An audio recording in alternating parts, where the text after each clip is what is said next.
Aisha is new and she's unsure if she belongs. Hi, how are you? What is your name? My name's Aisha.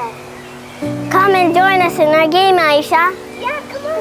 Okay. At our school, everyone belongs. Good morning, girls! Good morning, Miss Fatima. Today we're going to focus on 3 important values. Our 3 important values are respect,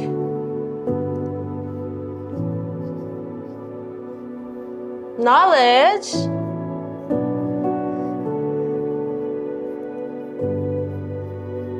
and friendship.